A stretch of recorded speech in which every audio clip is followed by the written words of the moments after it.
Alors, bonjour à toutes et tous. Je ne suis pas technicien en la matière. Il y a une chose que je sais, et j'ai sous les yeux là, un article paru dans le journal Le Temps ce matin, qui est un vrai scoop. Pour une fois, un chargé d'affaires suisse dont le métier était d'organiser de l'évasion fiscale sur notre territoire parle et raconte. Ça corrobore tout ce que j'ai pu entendre.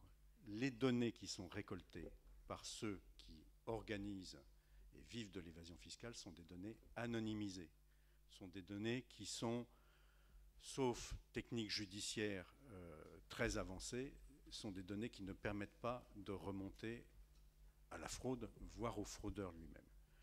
Donc des échanges automatiques d'informations qui portent sur les comptes tenus par les établissements bancaires à travers le monde, mais plus particulièrement sur ceux qu'on soupçonne d'éventuellement recueillir de l'argent non déclaré, ça aura la limite de celle de l'habileté des fraudeurs. Et comme jusqu'à maintenant, ce seront les fraudeurs maladroits, ce seront ceux qui sont finalement des petits fraudeurs qui seront attrapés par le filet de l'échange automatique d'informations. Voilà, les enjeux, me semble-t-il, les enjeux d'ordre législatif, donc de la loi, les enjeux d'ordre technique, quels sont les moyens de ceux qui luttent contre la fraude fiscale, qu'ils soient dans le monde judiciaire, au niveau policier ou au niveau des magistrats. Comment l'ensemble de ce système aura une réelle puissance face à la puissance devenue de plus en plus presque infinie aujourd'hui de ceux qui sont les fraudeurs, bénéficient de la fraude ou l'organisent. Bon, je pense que ce n'est pas seulement la question de l'échange automatique des données qui réglera le problème. Voilà, j'ai un avis qui n'est pas un avis d'expert, mais qui est un avis plein de points d'interrogation sur l'efficacité de ces mesures d'échange automatique. Merci. Je me tourne maintenant vers Serge Collin pour lui demander tous ces masses d'informations, ces millions d'informations qui parviendraient à l'administration fiscale dans le cadre d'un échange automatique d'informations. Est-ce que finalement le fisc ne serait pas noyé sous ce flot? Est-ce qu'il arrive à traiter et à déceler la fraude avec un tel processus? Merci, bonjour à toutes, bonjour à tous. Je me présente quand même comme président de l'Union des personnels des finances en Europe, agent des impôts et de la douane, 40 syndicats dans 20 pays européens et à peu près 350 000 agents. Vous voyez, donc je ne vais pas parler que de moi et que de la France, dans mes opinions. Alors cette question, elle est effectivement très vaste autour de cette avancée sur l'échange automatique d'informations. Que nous soyons passés à cette idée d'échange automatique, c'est déjà une très bonne chose. Ça fait des années que nous le souhaitions, peut-être dans la plupart des administrations fiscales européennes. Mais effectivement, la question, elle est celle-là. Est-ce qu'aujourd'hui, avec des systèmes informatiques qui se sont largement améliorés, modernisés, l'administration française, dans ce domaine-là, sûrement fait, je dirais, référence, quelque part, au sein de l'Union européenne, avec l'administration allemande notamment, ou les administrations scandinaves, il n'en est pas du tout de la même manière en Grèce. Je viens de passer 3 jours là en Grèce avec une collègue grecque. Croyez-moi, l'échange informatique automatique, ils en sont loin. Parce que là, le système informatique grec est à l'ère primaire par rapport à ce que nous connaissons nous. Donc imaginons déjà la difficulté à échanger entre nous dans le cadre de coopération internationale. C'est vraiment une vraie question. Il n'en demeure pas moins que si nous rentrons dans un système d'échange automatique, le flux énorme d'informations qui pourraient nous parvenir sont effectivement intéressantes à traiter. Il y a une vraie question que vient de poser à l'instant M. Payon, c'est effectivement, est-ce qu'on a déjà les moyens d'avoir des fichiers informatiques où, nominativement, nous trouvons le nom des fraudeurs? Pas si simple que ça. Une bonne base d'informations peuvent être déjà frappées d'anonymat, puisque le secret bancaire fait qu'éventuellement, les informations que nous sollicitons de la part de nos collègues dans les administrations fiscales étrangères méritent des décryptages, mérite parfois une deuxième phase de sollicitation d'informations, parce que derrière une information concernant une entreprise, une société, une fiducie, un trust, quand on réussit à les avoir, il y a de toute façon à chercher le bénéficiaire. Donc moi je dis désarmer les intermédiaires, c'est désarmer les acteurs d'abord de la délinquance financière et fiscale, parce que de toute manière, derrière ces dispositifs, il y a toujours un fraudeur qui est un particulier, de toute manière. Même si c'est au travers de ces actions des intermédiaires que sont les banques, les compagnies d'assurance, les fiducies, les trusts, il y a derrière la nécessité pour nous d'aller chercher le fraudeur, l'acteur de la fraude au départ. C'est bien lui qui a sollicité les intérêts particuliers de ces intermédiaires dans le fonctionnement de la dissimulation de revenus, notamment, et donc forcément pour échapper à l'impôt. Donc ce flux aujourd'hui, il est énorme. Et surtout si dans la dimension internationale, strictement, je dirais, pour le coup européenne, nous arrivions à avoir une modernisation de toutes les administrations fiscales par le biais de l'informatique, nous aurions effectivement ce flot considérable. Il ne s'agit pas d'avoir simplement des informations.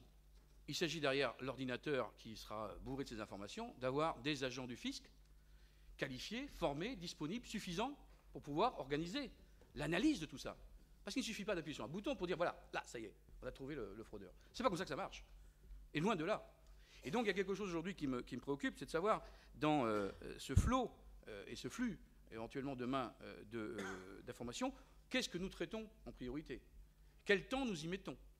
Quel temps nous y mettons? Parce qu'il y a quelque chose qui me semble très important. Et là, je parle en tant que professionnel de la chose quand même, c'est qu'il y a une nécessité aujourd'hui absolue de deux choses. Trouver le moyen de la réactivité des administrations fiscales pour lutter contre la fraude qui s'organise de façon ultra rapide depuis des années, du fait de ces moyens techniques qui sont nouveaux. Et j'en veux pour preuve ce qu'a été le temps pour nous de démontrer les fameuses fraudes carrousel TVA qui se sont organisées dans un instant très rapide. En 3 mois, 6 mois, les entreprises se créaient, escroquaient les gouvernements et les budgets de leurs États, se faisaient rembourser la TVA et disparaissaient dans la nature. Vous imaginez bien que dans ce temps-là, quand bien même nous aurions les informations informatiques de cette nature, il faut le temps de la traiter, il faut une réactivité. Et pour ça, il faut des personnes qui soient là, derrière l'écran, avec la technicité, la formation et la capacité de coopération internationale immédiate, spontanée, avec nos collègues des autres pays, lorsque nous échangeons dans ces types de fraudes. Et puis, très simplement, il y a un souci aussi de pouvoir le faire, cette opération de contrôle, la faire dans le cadre de prescriptions plus longues. Depuis des années, toutes les administrations fiscales en Europe ont vu, du fait des décisions des gouvernements, réduire les délais de prescription de notre action. Je suis désolé. À un moment, il nous faut cerner des fraudeurs que nous retrouvons de façon éphémère à certains moments, nous retrouvons 3 ans après, dans le cadre éventuellement d'autres fraudes ailleurs, mais entre-temps, la prescription est tombée. Voilà ce que je voulais dire au départ par rapport à cette difficulté à gérer une nouveauté qui pourtant va dans le bon sens. Merci beaucoup. Alors Antoine Peillon veut peut-être réagir, dire un mot. Un petit point de détail qui appuie. La confession du banquier là de ce matin, il dit, écoutez, ça vaut vraiment le coup. Il n'y a pas de preuve de ce que nous avons fait dans ces années-là, c'est les années 2005-2010, car tout était arrangé pour effacer les traces et les instructions n'étaient jamais données par écrit. Voilà, déjà il y a cette problématique. J'ai là un témoignage inédit encore d'un très haut banquier de Genève qui nous a expliqué comment tout le secteur offshore non déclaré d'UBS fonctionnait avec des boîtes en bois et des fiches en carton. Non mais, donc l'informatique très bien, l'échange automatique de données très bien, pour des fortunes fabuleuses. 50 personnes sur un plateau ouvert, 4e étage du bâtiment principal d'UBS à Genève, et qui toute la journée, le matin, sortent les boîtes Cardex du coffre, gèrent d'un côté, dans une première boîte, le nom du fraudeur et son pseudonyme, et dans l'autre boîte, le pseudonyme et le numéro de compte. Alors voilà, c'est quand même les limites du système informatique, quel qu'il soit, même dans des pays très très développés. Les fraudeurs et ceux qui organisent la fraude, et là encore on est dans des systèmes qui ne sont pas très complexes, il y a bien plus complexe que ça, échappent à tous les regards, sauf de certaines polices, mais je crois qu'on y reviendra tout à l'heure. Oui, alors, justement, c'est une excellente transition, Chantal Cutajar. La question qui est soulevée là, c'est l'échange automatique, c'est bien, mais est-ce qu'on a le moyen de savoir qui se cache derrière les comptes ? Alors, absolument, je crois, oui, voilà. Absolument. Si on veut échanger des informations, encore faut-il pouvoir les collecter, ces informations. Or, et là, on se heurte évidemment à la problématique des sociétés écrans, des trusts, de ces entités qui sont abritées dans des États qui autorisent les actionnaires désignés, qui autorisent la technique des administrateurs désignés, qui ne sont rien d'autre que des prête-noms. Or, il faut savoir une chose, c'est que la question de l'identification des bénéficiaires réels des sociétés et des constructions juridiques, trusts et toutes toutes les constructions assimilées, c'est le véritable serpent de mer de la lutte contre la criminalité financière. Alors c'est vrai pour le blanchiment des profits de la criminalité organisée, on le sait depuis longtemps, mais c'est également vrai pour l'évasion fiscale, pour la fraude fiscale, pour la planification fiscale agressive.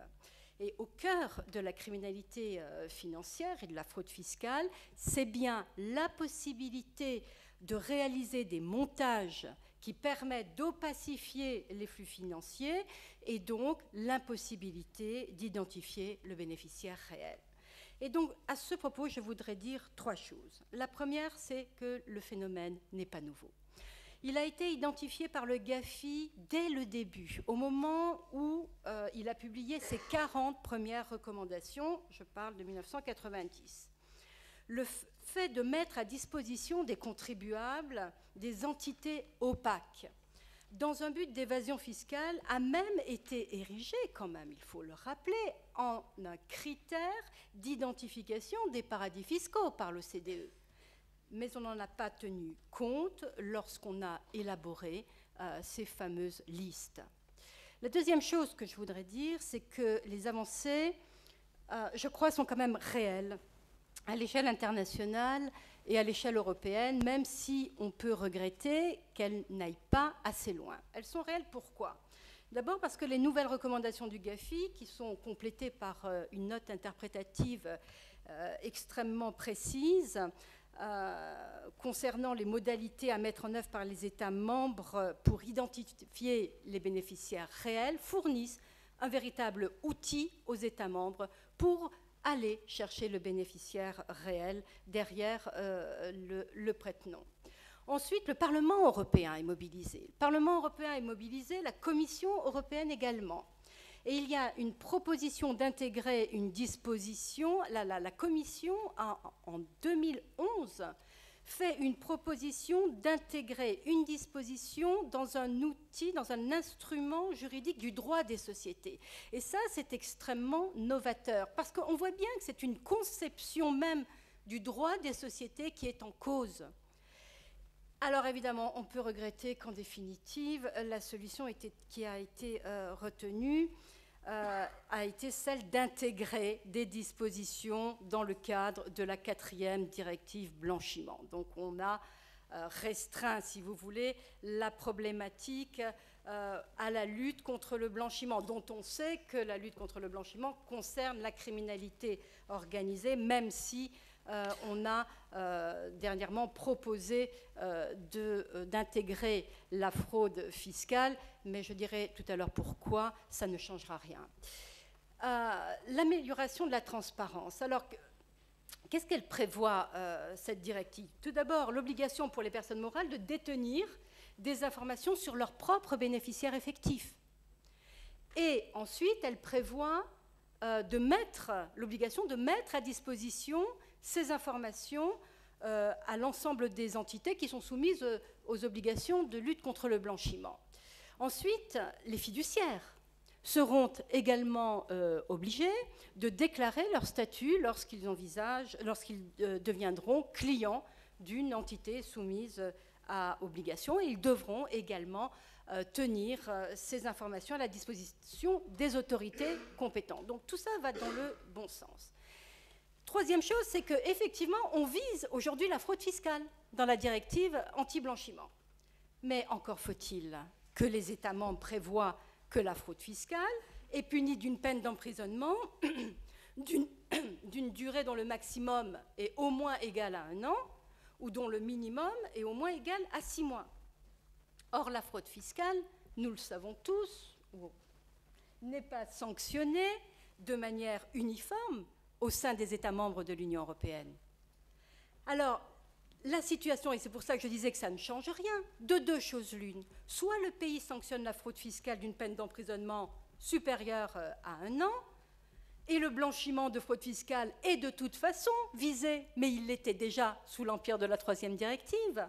soit ce n'est pas le cas et la fraude fiscale qui n'est pas punie d'une peine d'emprisonnement dont le montant d'une durée de 1 an sera exclue purement et simplement du champ d'application de la directive blanchiment. Et pour bien fixer les idées, je vais vous donner un exemple très concret.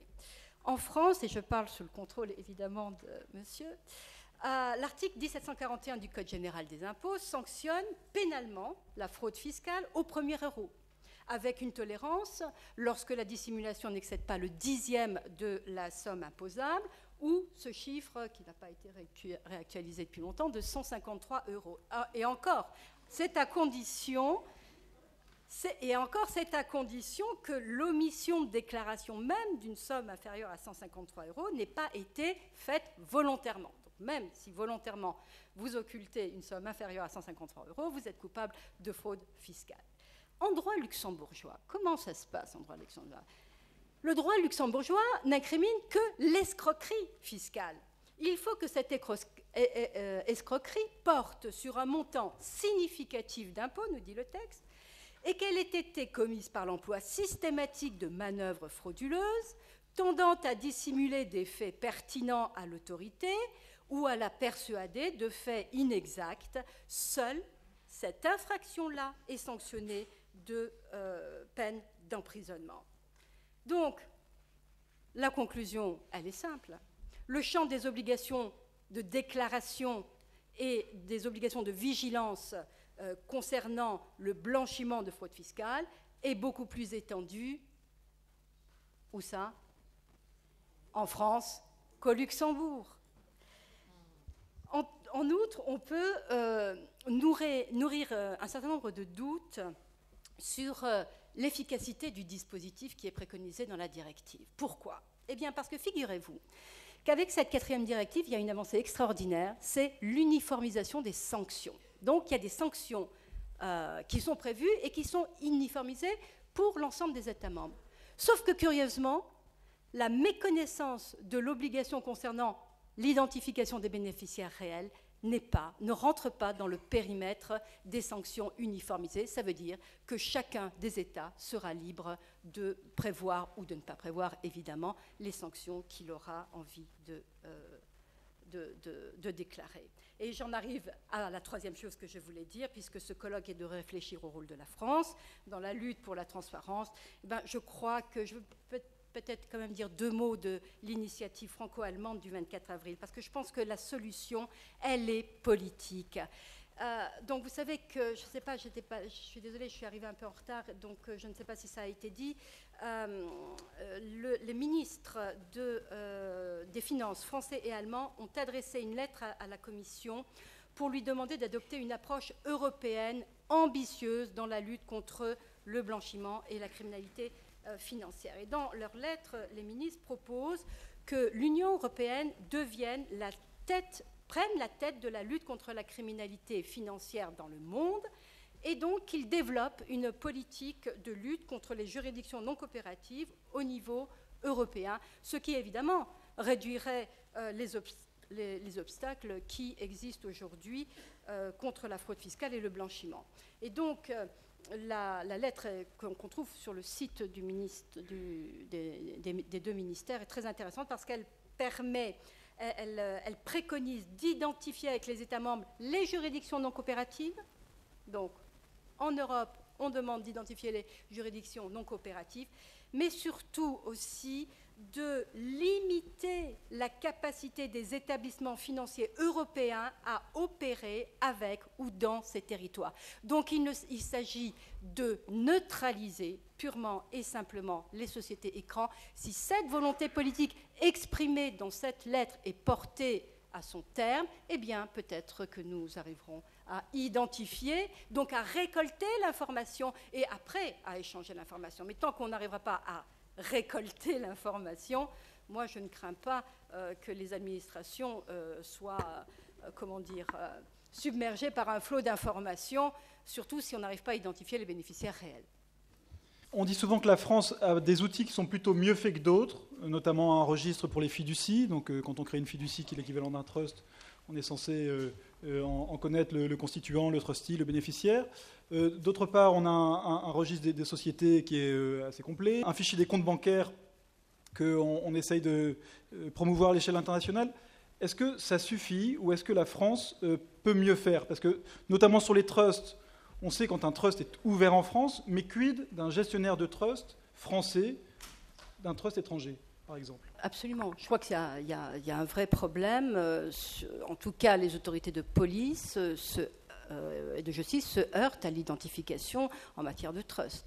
Donc on a déjà effectivement une collecte d'informations importante qui reste à parfaire. On a également la collecte des informations financières grâce au FICOBA. Donc il y a une initiative d'ailleurs européenne qui est au niveau des experts, elle n'est pas encore au niveau politique, parce que vous vous doutez bien qu'il y a une très forte résistance de la part des Britanniques et les Luxembourgeois.